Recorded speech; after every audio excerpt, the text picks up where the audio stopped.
Hey guys, it's WaifuGate again. Today we'll be going over this is going to be like a weekly series. It's going to be like top 5 lists. Um this time we might have a few more lists than usual.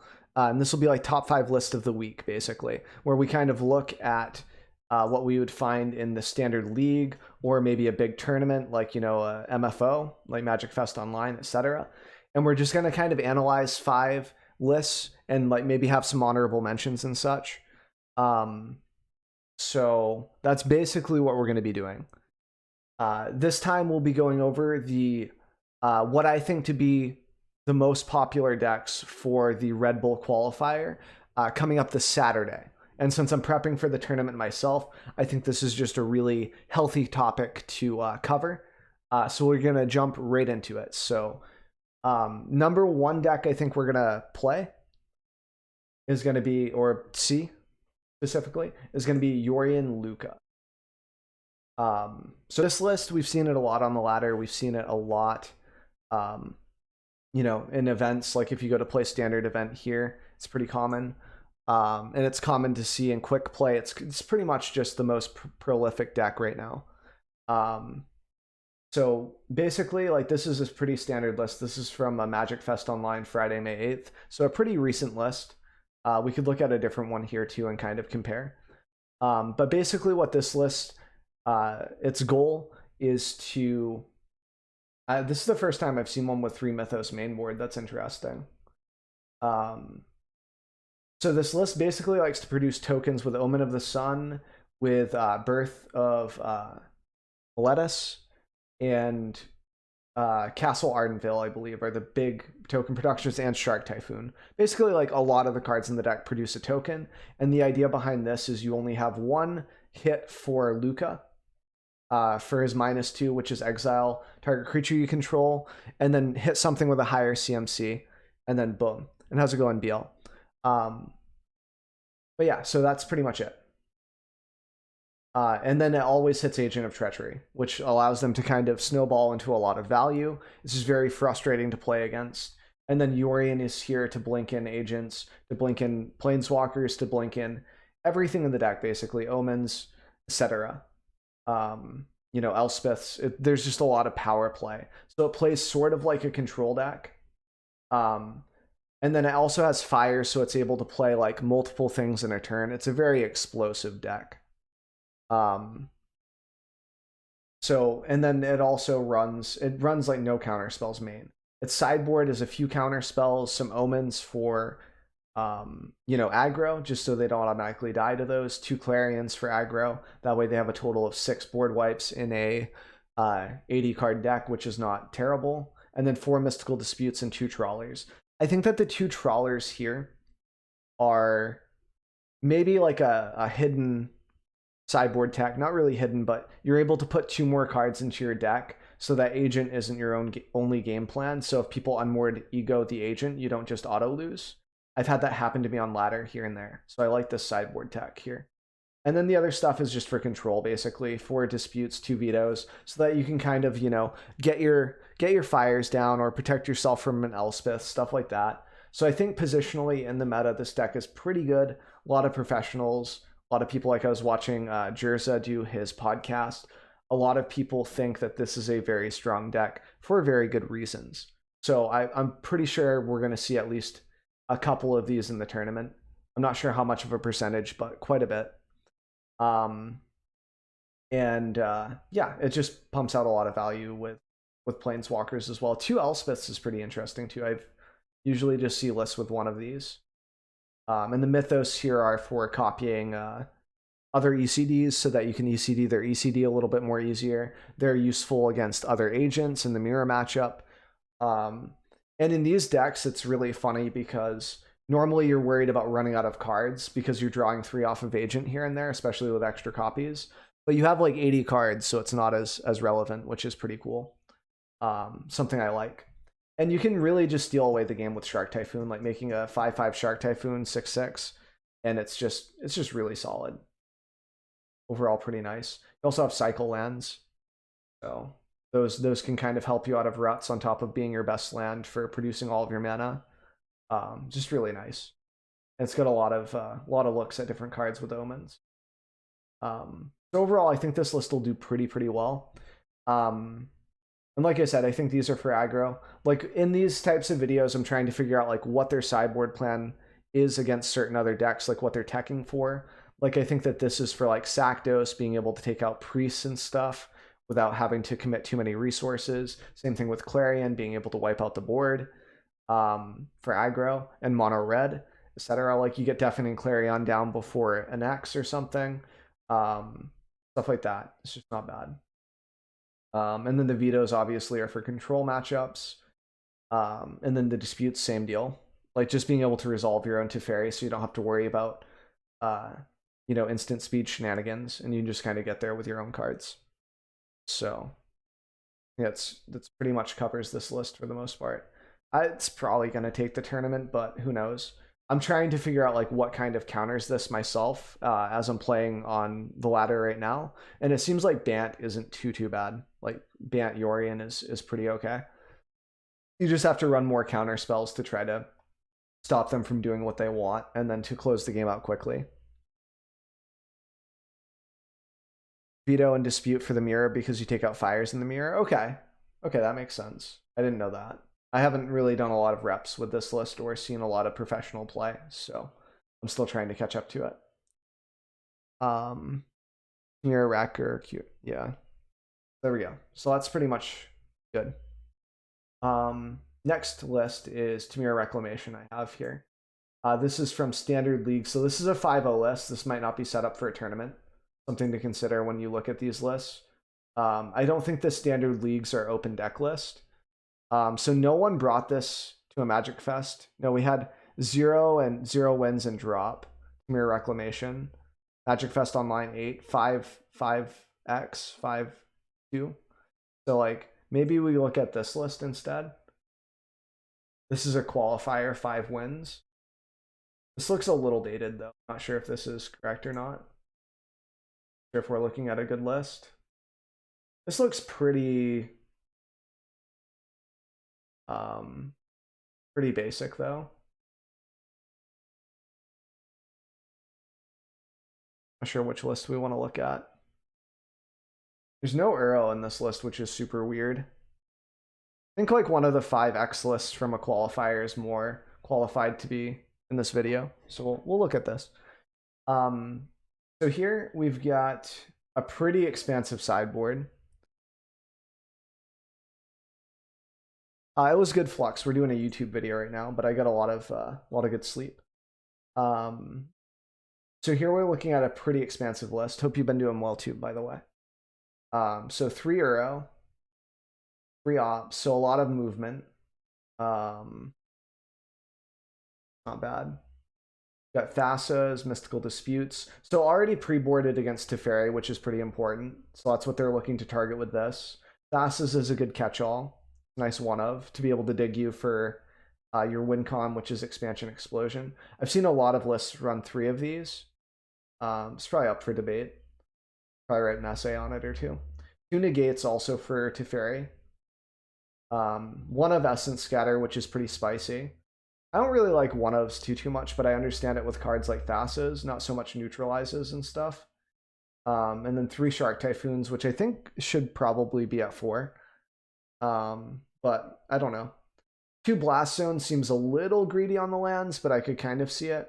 Like if you don't have a lot of double symbols, like this isn't running like Brazen Borrower. It's only running 1 card that takes double blue super early game, which is this. Otherwise, you just need 1 blue early game, which is pretty reasonable. So, but you might find yourself a little bit stressed with this type of a list with 3 Castle Vantress, like not being able to trigger it because of Blast Zone, because you need 2 blue. So I don't really like that about this list specifically. They're using a Garbage Forest. This thing is teal. It almost looks like blue, and this confuses me into thinking that I have blue sources when I don't, but that's a minor point. So basically just sets up a few counter spells to disrupt, few answers to Teferi, so it can kind of just squeak by game 1. And then it looks like its sideboard is on the 2 Nightpack Ambusher train. You can do this a couple different ways. You can go like War Boss, you can do like Robber of the Rich, etc. but a lot of it's kind of fallen out of favor because in the control mirrors, like, doesn't always get there. And Night Pack's kind of nice because you can keep back counter spells, throw down the Night Pack, and if they can't deal with it, you kind of just win. So it allows you to keep your whole game plan for keeping up counter spells while also trying to produce a threat. But yeah, I can kind of understand Blast Zone if you're looking at another answer to Teferi, which isn't terrible. Like being able to Blast Zone Teferi end of turn would be nice. And having two of these in a 60 card deck means that you probably see it. You probably see this, you probably see a Dispute, or you probably see like a Thassus to stop an early game Teferi or Negate. Just gives you more outs, and it's good against aggro too, because a lot of them are doing like the even odd stuff with like Obosh or whatever, so you can just kind of clear out a lot of stuff. Like this answers the cycling fox issue, right? The fox that just kind of gets out of control, which is nice to have a main deck answer to, because your other spells just aren't going to ever blow that creature up unless you get it on turn 1 as soon as it lands. So I kind of like that too. Let's probably set up for that. Soul Guide probably for Zenith Flare / other Ura lists. Things that recur a lot from the graveyard, like Sakdos, can be okay, especially as a one of. You're not really overcommitting on that. And you have a lot of looks with this type of a list with ops and you know, your cycle with Shark Typhoons and your chemisters. Like, you can probably dig for this pretty hard, you know. This is a really good card. This one of I actually am a big fan of in this list. You get to this puts so much pressure on control, even with like a Shark Typhoon counter. Like, you just don't swing with this and you just sit there and you draw a card each turn, and you can play around Shark Typhoon. You know, it's really, really nice. Aether Gust, of course, is a good call for the meta. Lots of decks are running red. Lots of decks are running red. Green. And then a lot of decks are running red and green. That's what I wanted to say, but I was not very graceful about it. So that's fine. But yeah, just a really good call. Hits Luca, hits Fires, hits like everything in the meta basically right now. You know, hits a Growth Spiral early game, hits an Uro. The number of cards this thing hits is just insane. And not only does it hit those cards, it can hit those cards on the stack, or it can hit the card while it's already resolved. So just a great card overall. Doesn't auto lose to Teferi. It can still hold some relevance there. You know, you can Aether Gust something and then try to deal with Teferi in another way later on. Fry, kind of here for Teferi. I don't like the amount of one-ofs in this list. I would be very confused at what I'm supposed to bring in. But maybe this person has a very solid plan for exactly what cards they take out each time for these. So I can't speak for the deck's creator. I just trying to look at an objective point of view. Yeah, Grow Fires is another good point that chat just brought up. Hit Scroll Fires super hard. Like, being able to put that Quartzword Crasher back on top is just insane because the thing doesn't have haste. So that's pretty good. Flame Sweep, it's here for aggro. This is probably trying to target like low to the ground mono red list with Obosh. A little bit on Sakdos too, because you nail their engines like Priest and whatnot. Kind of nice. The one of Dispute, just so you can have 4, I understand it. I'd probably even try to squeak the 4th one main deck if Teferi is really a problem. Just drop the, you know, the Essence Scatter or something, but that's up to you. Like, I just like consistency with my list, but maybe that's just me. And then the 2 Night Pack, of course, for the control mirrors or the mirror for Reclamation, just forcing your opponent to deal with a 4/4. And it's also good against aggro sometimes. Sometimes not so much like Sakdos, but sometimes it can work. Like, just so you always have a token to sack. And this can't get claimed the Firstborn. They have to have Active Treason, which, you know, you force them to have it, and then if maybe you have a counter spell, etc. Like, it's just not bad.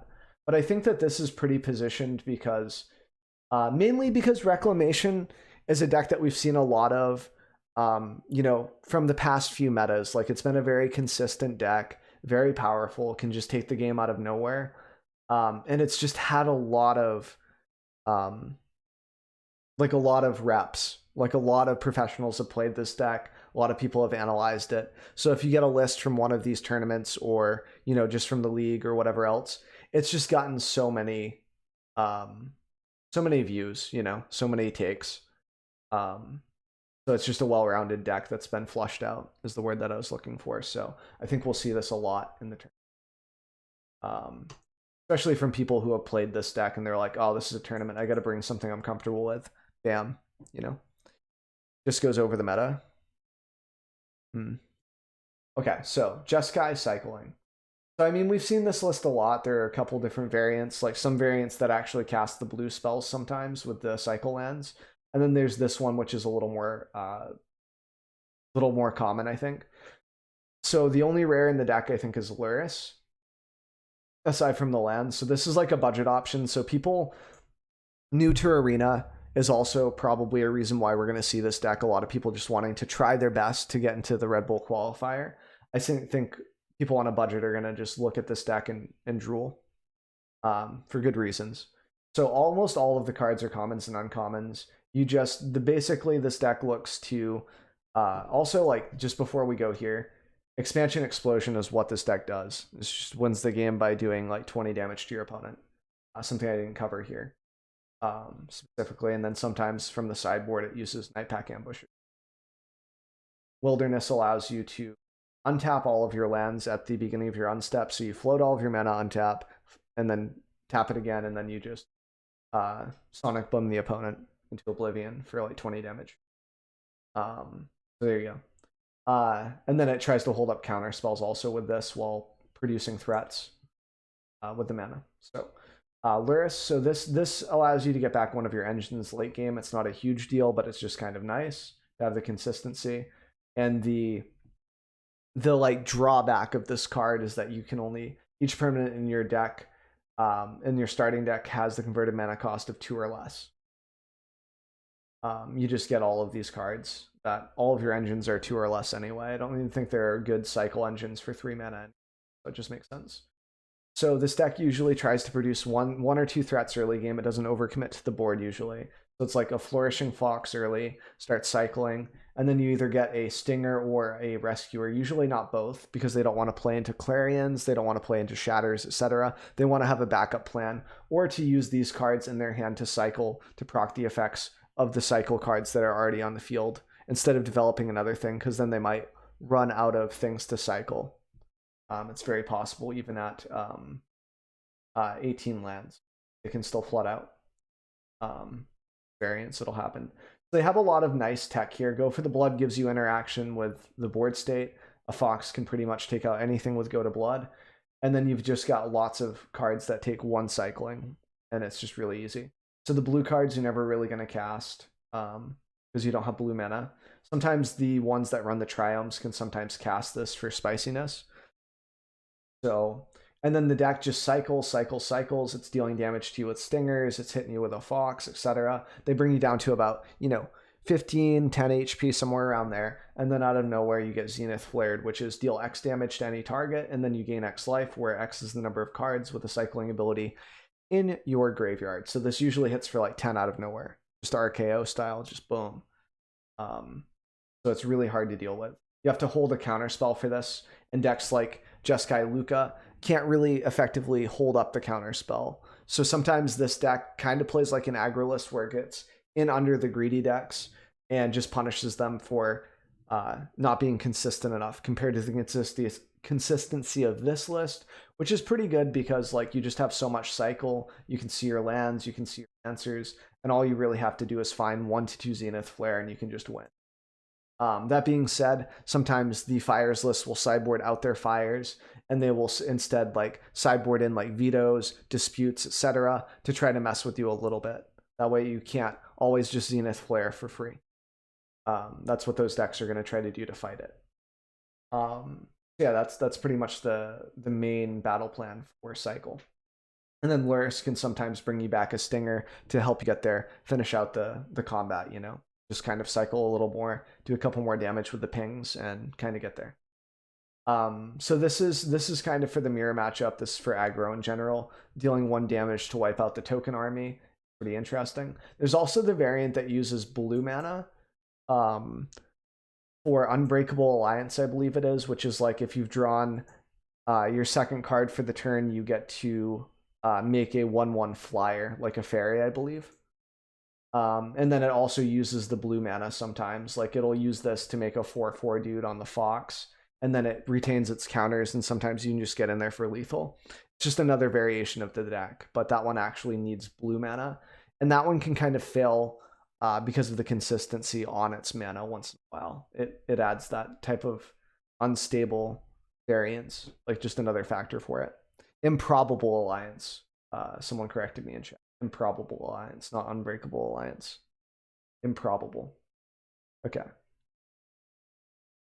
So this sideboard, so kind of for aggro, also for the mirror matchup, just to wipe out the token army from Rescuer probably. Fight is 1, just kind of prevents board wipes. If you're going all in on the Fox plan, I can understand it. 2 Graph Diggers for Uro decks, for Sakdos probably. Maybe for Luris. Something like that. So it's pretty nice. It catches a lot of decks. The reason why I don't like it against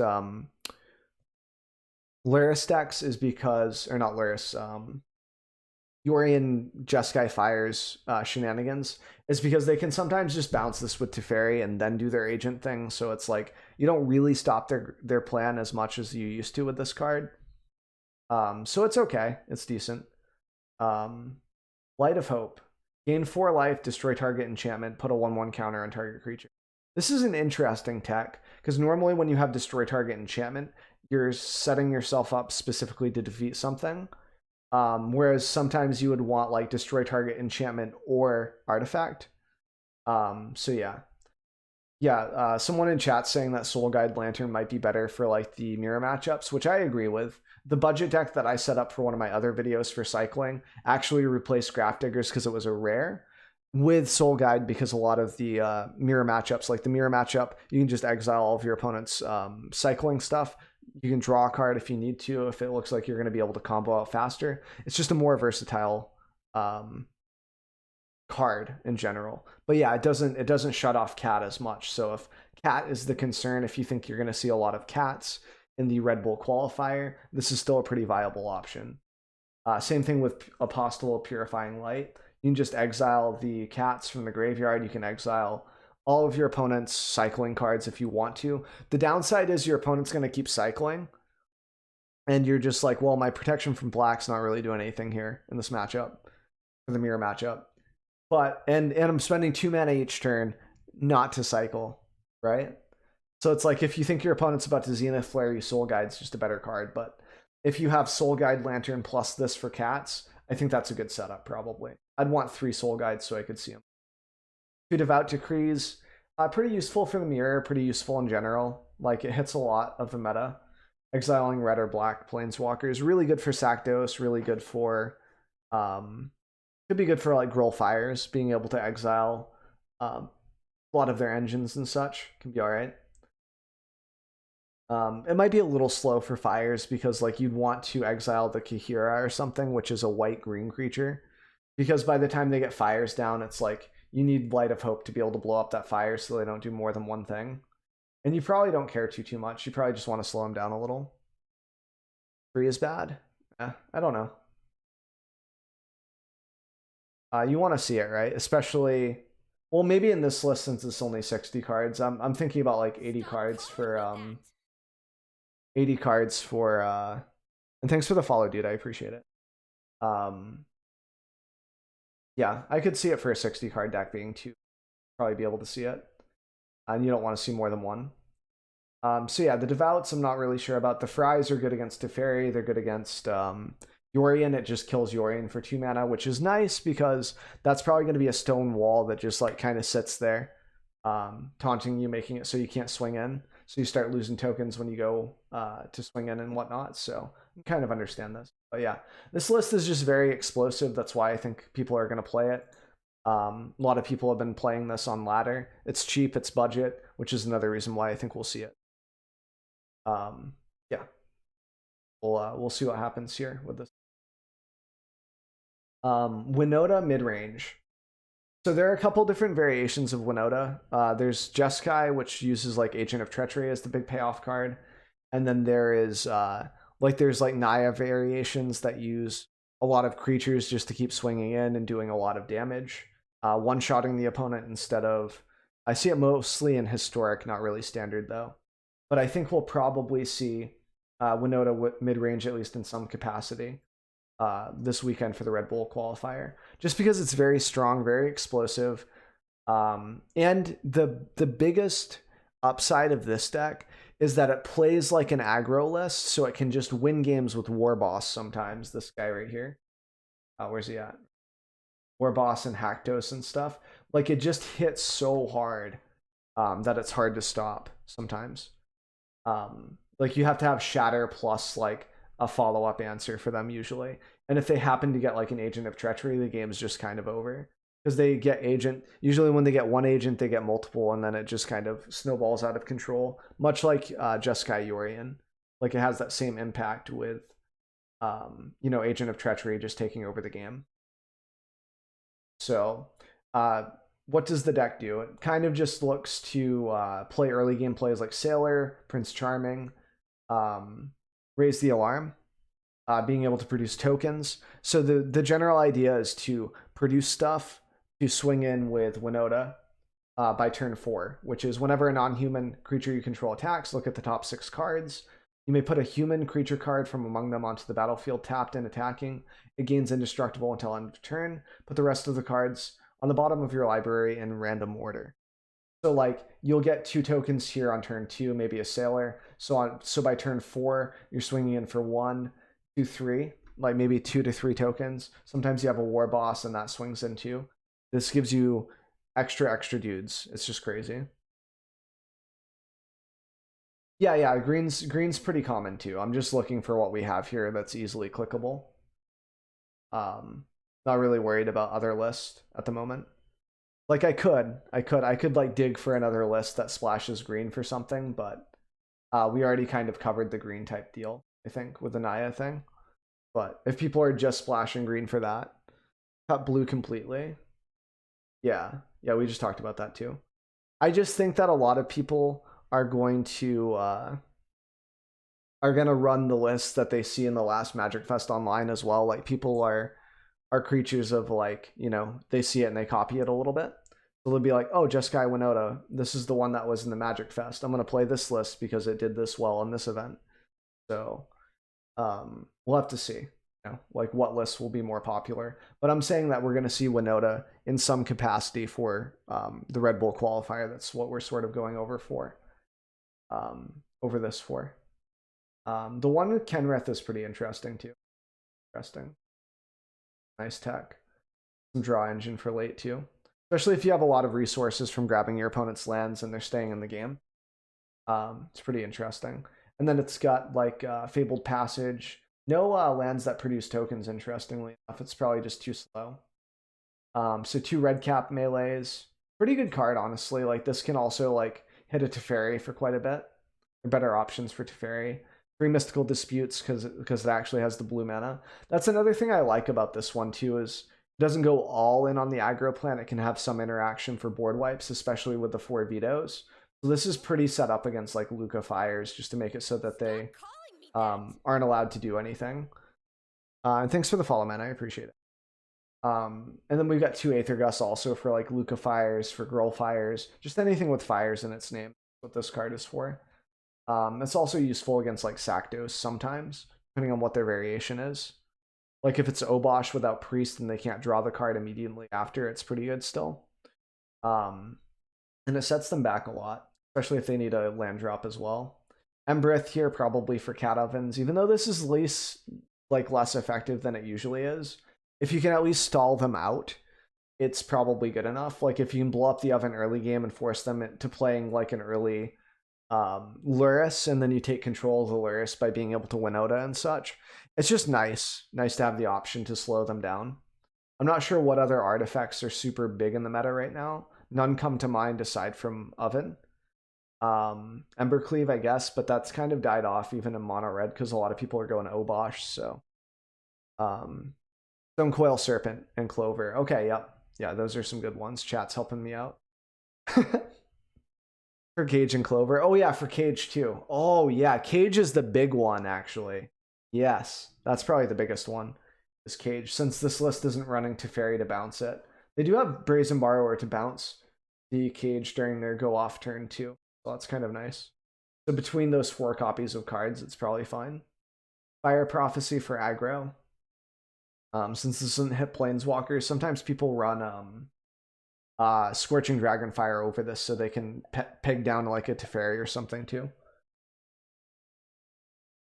And the disputes are pretty obvious, just control, Teferi, etc. So overall, I think this type of a list, whether it splashes for green for Grazer to go a little bit faster or not, I think we'll see this deck in some capacity at the Red Bull Qualifier for sure. Be a good list. So here we kind of have a tie for 5th place, what I think the deck we'll see more of, or a deck that might do a little bit better. And it's going to be, I'm going to say Rakdos over Tamir Elementals. Tamir Elementals we got an honorable mention. I think Rakdos will be a little more common because a lot of people have had more reps with this, I feel. So there are 2 different sacrifice lists, and they play like kind of similar in a similar fashion. So this one runs 4 Witches Ovens, Claims, etc. This is from a standard league. We could look for a Magic Fest Online qualifier one. This one's from May 8th. This was a qualifier that had 4 wins, so this is more for a tournament setup, I feel. So you've got Luris, Cauldron Familiar, Claims, Witches Ovens, Call of the Death Dweller. Lots of cards. We've seen them all here and there. So the downside of this one is that you're sacrificing your 3 drops like Midnight Reaper, Mayhem Devil, really impactful cards. So it's pretty rough to lose those cards, but instead you gain powerful effects, like you get more consistency on your 2 drops, like you get to run Dreadhorde Butcher. Let's see if the Obosh is running. It can't because it's even CMC, so you get Dreadhorde Butcher instead of like Mayhem Devil, for example, and Priest instead of like Midnight Reaper or something. And you get Robber of the Rich because it's fun. And Woe Strider, you miss Woe Strider. That's huge. That's such a big feel. All for the effect of being able to bring your guys back a little bit more. So this Shield Breaker here in the sideboard, this is for Cage, probably. Active Treason, because they usually switch out. Claim the Firstborns for Active Treason so they can grab your Yorion and such, and just try to get there with it. Drill Bits, just for control, being able to fish out those board wipes so they don't just lose to it. Especially Cry of Carnarium hits this deck really hard. Not that anyone in the meta is... all of the decks that we covered so far don't run Cry of Carnarium, so maybe that's not as much of an issue, but just in general. And then this is for like anything that runs an enchantment, like Elspeth Conquers Death. They don't really want to be fighting over the board state in that way. Sacrificing a creature can take out like a Trawler potentially. Just something that these colors usually can't handle. This can kind of cover it. And it can make them sacrifice an enchantment like Wilderness Reclamation after they tap out for it potentially. Or in response to them playing it, they can just make them sack it before they untap, maybe get in some combat damage. Whereas the Tamir Reclamation player was maybe planning to Scorching Dragonfire their dude bro after untapping their land. Pretty good. Pretty good tech. And then this for aggro. Liar's Grasp and Dead Weight. And then they have like, you know, their land set up with castles for late game. So overall, this list tries to be consistent with it and just work with its 1 to 2 drops. Knight can just take over games. Robber the Rich can just take over games sometimes. Not as much as it used to, but it can still do a lot of work. And then Dreadhorde Butcher is just insane. This card gives me so many problems as Bant usually. I'm thinking about bringing Bant to the Red Bull Qualifier. And then this can just take over games by threatening to destroy any creature that tries to block it, and it just gets really big really fast. And then it can end the game with Priest procs with Dreadhorde Butcher, Witch's Oven with Cauldron Familiar. It just chips away at your HP. Deck just plays somewhat like an aggro list with some longevity with Witch's Oven for life gain, and cards like Call of the Death Dweller, which just bring cards back.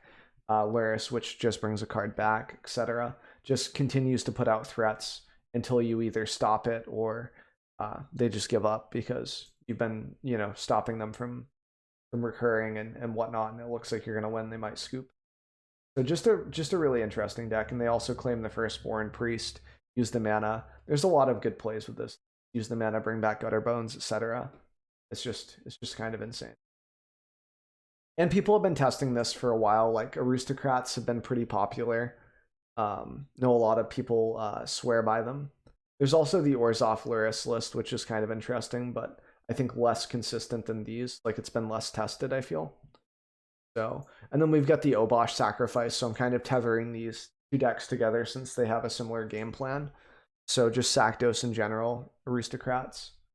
So this uses Obosh instead. So you sacrifice your 2-drops, basically, because you don't really go over 2. You don't really play 4-drops in either of these lists for the most part. And instead now you have Whisper Squad. So like this doesn't have Whisper Squad or anything, right? So this list has more consistent 1-drops. So you've got Cauldron Familiar, the classic, Gutter Bones, 2 Knights, less Knights, and they use Serrated Scorpions to push through more direct damage. They also get to double the amount of damage that this does with Obosh, because anything that has Odd in it, whenever it deals damage, not losing life, because that's a little different, a little confusing. Like if, for example, you somehow had Obosh and the Priest, because you can't do that, right, usually. But if you were running Obosh as a regular creature, let's say, and you had Priest that says lose 2 life, it's not the same as dealing the damage. It won't double the damage. It won't double the life loss. Or for the cat, for example, is a better example, because that's actually part of the deck and more relevant. So it won't double the damage that this does, but it will double the damage that Scorpion does. Pretty important. And when you talk about doubling the damage on this thing, it's pretty insane. Like if this gets up to a 6, this thing is hitting for 12 with this if you're allowed to swing in unchecked. And then you have Whisper Squad, which just gives you some consistency on fodder for sacrificing. Just can push through more damage, especially when you have Obosh. And you have 3 banners, so the cards like this that seem kind of underwhelming, because you're just putting another 1/1 in play for 2 mana. This, for one, helps you out with your curve, because you have a 1-drop, and then your 2-drop can just be, oh, I fetch this, and it's just kind of nice because it fills up your curve that normally you have nothing there. You usually have to play 2 1-drops or a 1-drop on turn 2, and it just feels kind of bad, not maximizing. So this kind of helps that. You've got Judith, which is another 3-drop since you can't run 2s. Just a lot of damage. Deals damage whenever anything dies, so this can kind of help you push through lethal through a board wipe. I like it. Mayhem Devil, which is just insane whenever you sack stuff. This damage will be doubled, so you deal 2 damage whenever you sack something instead of just 1, and not whenever you sacrifice something. Like if your opponent cracks a Fabled Passage, bam, that's 2 damage to their dome whenever you play Mayhem Devil like that, and they don't crack their Fabled Passage in response. I do that all the time. I don't crack Fabled Passage. You can get 3 damage on me all day. I've been trying to get better about it. Woe Strider is just nice because it's recursion. You don't have a lot of recursion in this list aside from I think that's pretty much the only recursion, right? Is the cat and this. So it just gives you something else to do with your graveyard. The other list also has Kroxa. This list kind of capitalizes just on having the Woe Strider. And then, yeah, so you got the banner, which just pumps all of your little dudes. You always call black on this, because all of your red cards are hybrid, including Obosh. And you just push through a lot of damage here.